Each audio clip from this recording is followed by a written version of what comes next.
Shalom Bapak Ibu Saudara. Hari-hari, minggu, bulan berlalu, wajah-wajah yang tetap sama berjumpai kiri kanan. Mari katakan shalom kepada di kiri kanan kita. Wajah senyum adalah wajah yang disukai banyak orang. Amin. Tapi kalau wajah merenggut, pasti tidak disukai. Menyusahkan orang lain juga yang menatap kita. Kita boleh bersyukur hari ini karena kebenarannya masih terus kita dengarkan. Yang menjadi terang di perjalanan hidup kita di zaman ini, sesungguhnya apa yang diceritakan dan digambarkan, dikisahkan oleh Nabi Yesaya yang terjadi dalam kehidupan bangsa pilihan Allah. Memang mereka bukan manusia-manusia sempurna, banyak dosa juga. Karena itu Nabi diutus oleh Allah untuk memberitakan dua hal saja. Mau bertobat, ada keselamatan. Mau hidup dalam penyembahan berhala, mau tidak taat dan tidak setia kepada Tuhan yang membebaskan kamu dari perbudakan dosa, hukuman. Hanya dua cara itu yang Tuhan perhadapkan melalui para nabi, termasuk Nabi Yesaya. Israel ada dalam pembuangan. Kenapa mereka dibuang? Ya karena mereka memberontak, tidak setia, melakukan pelanggaran, tidak taat kepada perintah Tuhan. Cara-cara Tuhan bermacam-macam. Kadang dengan sakit penyakit, tapi juga ini dibuang ke Babilonia. Bangsa kafir. Sudah dibuang, mereka lagi menyembah Baal. Itu yang dikatakan dalam pasal 46 ini, ayat 1-2, jangan jembah berhala. Dewa Bel, Dewa Nebo, itu tidak ada apa-apanya. Ini gambaran seperti minggu lalu ya, bagaimana Yeremia mengingatkan umat. Jangan hidup dengan penyembahan berhala. Dewa-dewa, mereka sudah hancur. Tidak bisa bikin apa-apa. Tidak bisa berbuat apa-apa bagi manusia. Sekalipun dipoles dengan emas, dipercantik, emas, perak, tidak ada gunanya. Tidak bisa tolong manusia. Ada dalam kesesakan kah? Ada dalam penderitaan kah? Tidak bisa. Tapi cenderung mereka menyembah, minta tolong supaya dewa ini bisa kasih sembuh dorang, kasih selamatkan dorang. Itu menjadi murka bagi Allah. Allah tidak suka, karena itu dalam Keluaran 20. Jangan ada padamu ilah lain. Jangan menyembah kepadanya. Aku Tuhan Allah yang cemburu, membalaskan kesalahan bapa kepada anak, keturunan ketiga dari orang-orang yang membenci aku. Penyembahan Allah sebenarnya gambaran bagaimana manusia ciptaan Allah itu harus menyembah Tuhan. Tapi mereka menyembah Baal, berhala, dewa, patung. Itu kebencian di mata Allah. Karena itu diingatkan oleh Nabi Yesaya. Ya. Ingat sejak dahulu. Ya, ayat ke-9. Sejak dahulu kala bahwa akulah Allah, akulah Tuhan. Tidak ada yang lain. Akulah yang membebaskan kamu dari perbudakan, dari penindasan, dari siksaan. Ya. Tidak ada seperti aku, kata Tuhan. Itu yang terdapat dalam ayat yang ke-9 bacaan kita. Ayat 8 juga ingat. Ya, malukah saya sudah kasih kamu pertolongan, perlindungan. Tapi kamu masih tidak mau tahu. Gitu. Ingat, katakan. Ingat hal-hal yang dahulu dari sejak purbakala. Aku Allah, tidak ada yang lain. Aku sudah, kata Tuhan. Tidak ada yang seperti aku. Aku yang besar, dahsyat dan ajaib. Aku yang jadi pembela di tengah-tengah himpitan, kesesakan. Ketika Israel hendak menyeberang Laut Korso, depan laut, belakang musuh. Mau bagaimana? Secara manusia sudah otomatis sudah. Tapi Tuhan bilang, angkat Musa, angkat apa yang ada padamu. Belah. Mujizat banyak yang sudah dibuat oleh Allah. Baik dari saat-saat hendak keluar, sampai di perjalanan pun masih banyak pemberontakan yang terjadi. Mungkin gambaran kalau kita sebagai mama, papa, kalau anak-anak kita yang tidak dengar-dengaran, pasti kita susah hati begitu. Tidak ada kita bangga-banggain anak yang dengar-dengar, anak yang kepala batu. Tidak ada yang kita bangga. Tapi anak yang dengar-dengaran, anak yang care, peduli, perhatian orang tua. Wah, macam tuh hati senang sekali. Itu sebenarnya hati Bapa. Hal yang belum terlaksana Tuhan bilang ketika kami masih dalam pemberontakanmu, berhalamu, kepercayaanmu, aku akan melakukan penghukuman itu. Supaya kamu bertobat dan berbalik untuk menyembah aku. Akulah sumber hidupmu. Dengar dan ingat bahwa akulah penyelamat hidupnya. Hanya datang kepada Allah, ada kebebasan. Hanya datang kepada Tuhan, ada kelepasan. Itu yang diberitahukan oleh Yesaya kepada bangsa Israel. Bapak Ibu kekasih dalam Tuhan kita Yesus Kristus. Israel perjanjian baru itulah orang-orang percaya Bapak Ibu Saudara dan saya. Israel yang ditebus oleh darah Yesus. Darah yang tercurah. Darah yang mengalir. Karena melihat setiap jiwa berharga di mata Allah. Ketika Tuhan lihat dia punya paku, lubang paku, dia ingat setiap jiwa yang dia kasihi. Setiap jiwa yang telah dia tebus. Siapa yang mau mati bagi orang yang bersalah? Tidak ada. Orang benar mungkin ada orang yang mau mati. Ada kisah ada. Bagaimana mama membela anaknya. Salah tapi mama bela. Bisa.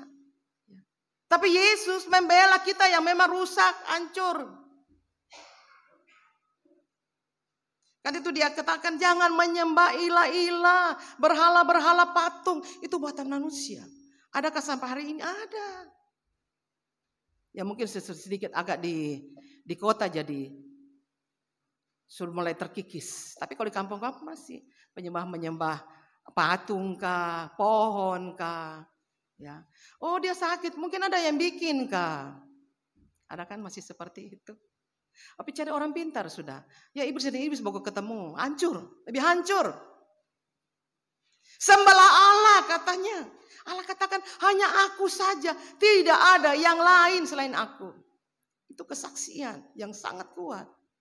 Bagi kita. Israel perjanjian baru. Bagaimana ilah-ilah di zaman ini? Masih adakah? Banyak. Ilah-ilah yang bisa kita lihat di zaman ini bisa saja dalam bentuk bermacam-macam. HP salah satunya. Ya. Kita kalau main HP, wow, terada yang blok. Apalagi untuk anak muda, ketika mama panggil, tolong kan nak, nanti sudah, sebentar lagi. Aduh masih bagus nih, masih seru-seruan nih. Akhirnya istirahatnya di mana? ICU. Adakah? Ada. Itu dalam pengalaman pelayanan. Pagi jadi malam, malam jadi siang. Karena main game. Ya. Coba dia baca Alkitab supaya tidak galau tuh hatinya.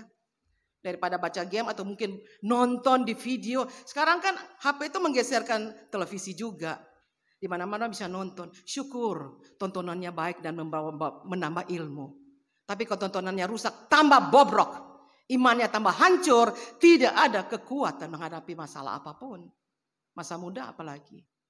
Mudah terseret dengan arus dunia ini. Itu salah satunya. Yang jauh jadi dekat. Yang dekat jadi jauh. Ya. Harusnya punya waktu persekutuan. Tapi aduh ini filmnya bagus. Ini mainnya cantik nih. Aduh nanti kalau saya lewati kalah. Wow. Dunia lebih utama daripada Allah. Itu sudah zaman now. Kedudukan Allah, posisi Allah tergeser. Oleh karena ilah zaman ini. Coba aja kita lihat Bapak Ibu kalau di rumah makan. Adakah Bapak Ibu ada anak-anak baca cerita? Semua dengan barang-barang yang ada pada tangannya masing-masing. So di rumah tidak ada waktu cakap. Di tempat untuk duduk sebentar bercerita. Tidak juga. Yang ada kecuali makan. Makan juga masih lihat lagi. Ini ada apa lagi? Karena bunyi titit sebentar-sebentar. Itu ilah zaman ini. Waktu untuk saya berdoa tersingkir. Waktu untuk saya beribadah tersingkir. Waktu untuk saya baca Alkitab apalagi. Tak ada waktu. Itu ilah. Zaman now. Ya. Berhala-berhala modern. Hobi. Bisa. Ya. Tidak apa-apa Ibu Pendeta sewaktu-waktu. Iyalah tidak apa-apa. Tapi bukankah setiap hari hidup kita ada dalam catatannya buku Al-Hayat. Buku kitab kehidupannya kita. Setiap hari. Bukan setiap bulan. Setiap hari catatan hidup kita. Lembarannya itu. Kita yang bertanggung jawab. Bukan orang tua. Bukan tetangga. Tapi diri kita sendiri. Apa yang kita buat bagi Tuhan? Kadang-kadang juga hobi menggeser waktu kita. Aduh sebenarnya saya mau sembahyang. Tapi aduh hobi ini nih. Kalau saya terikut juga. Ini saya disingkirkan oleh teman-teman. Kerja. Salahkah? Tidak salah. Karena kita masih butuh. Tapi bukankah ada banyak orang kerja begitu maniak. Dari pagi sampai pagi. Tak ada waktu untuk Tuhan lagi. Mari Bapak Ibu kita buka Amsal 10. Apa kata firman Tuhan? Amsal 10 ayat 22. Kita mau buka.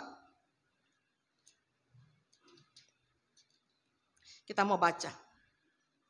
Amsal 10 ayat 22. Sudah dapat? Mari kita baca. 3. Berkat Tuhanlah yang menjadikan kaya, susah payah tidak akan menambahinya.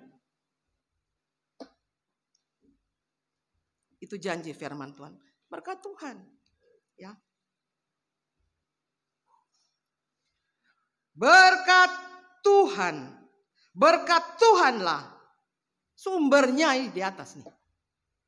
Yang menjadikan kita kaya. Kita mampu capek-capek. Tidak bisa tambah apa-apa. Mungkin saja bisa. Jadi beli obat jadinya. Amsal 11. Kita buka lembaran sebelah lagi. Amsal 11. Kita baca pada ayat yang ke-24. 1, 2, 3. Ada orang yang menyebar harta. Tapi bertambah kaya. Ada yang menghemat secara luar biasa. Namun selalu berkekurangan. Jadi jangan takut memberi bagi pekerjaan Tuhan. Jangan takut memberi bagi pekerjaan Tuhan. Ini ke depan nih. Tadi baru cerita dengan Bapak Koordinator. Bapak-bapak yang sudah duluan nih bangun nih. Irene ini, rumah doa ini. Mau dikembangkan ke depan seperti apa? Supaya anak-anak kita bisa dengan leluasa dapat beribadah. Sumbernya dari mana? Dari kita. Ya, jangan takut karena Tuhan sendiri jelas. Kita mau tebak, menyebar, kita mau beri, ya. Tapi justru tidak kekurangan begitu. Semakin orang cengkram berkat itu, semakin kurang. Kita pakai prinsip sorga aja, banyak memberi, banyak berkat. Nah, itu tergantung iman kita. Ya. Iman kita yang menjadi penentu. Tanpa iman, ya, tanpa iman